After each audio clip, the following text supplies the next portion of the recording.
जय श्रीराम, जय हनुमान। हिंदू धर्मामध्ये हनुमान चालीसेला खूप महत्त्व आहे। हनुमान चालीसा रोज नित्य नियमाने म्हणल्यास हनुमानजींची आपल्यावर विशेष कृपा राहते। हनुमान हे कलियुगात सुद्धा एक जागृत देव आहेत।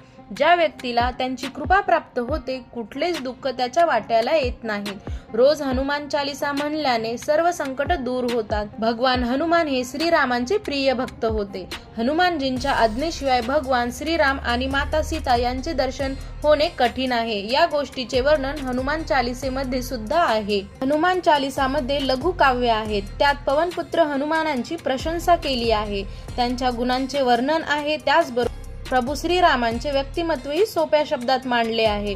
चालीसा शब्दाचा अर्थ 40 असा होतो। 2 कडव्यांना वगळता 40 श्लोक आहेत। जवळपास सर्व हिंदू लोकांना हे स्तोत्र पाठ असते।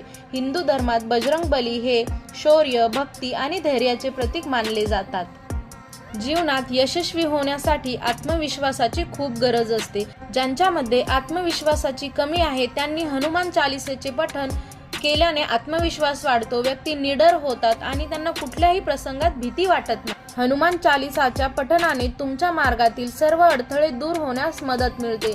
हनुमान चालीसा पठणाने नकारात्मक ऊर्जा संपते, भूत प्रेतांच्या सावलीपासून मुक्ती मिळते। हनुमानजी हे सर्वात शक्तिशाली महावीर होते। त्यांचे ध्यान केल्याने मनुष्य बलवान, शक्तिशाली बनतो, सर्व रोगांपासून मुक्ती मिळते, आरोग्य सुधारते, तसेच सर्व वेदनांचा अंत होतो। हनुमान हे महान विद्वान, प्रतिभावान होते, तसेच ते ज्ञानी होते। त्यांना अष्टसिद्धी आणि नवविधीचे दाता म्हणतात। हनुमानाला बजरंगबली, पवनपुत्र, मारुतीनंदन, केशरीनंदन, महावीर या नावांनी ओळखले जाते। हनुमान सप्त चिरंजीवांपैकी एक आहेत। रोज थोडासा वेळ काढून भक्तिभावाने हनुमान चालीसाचे पठण करा।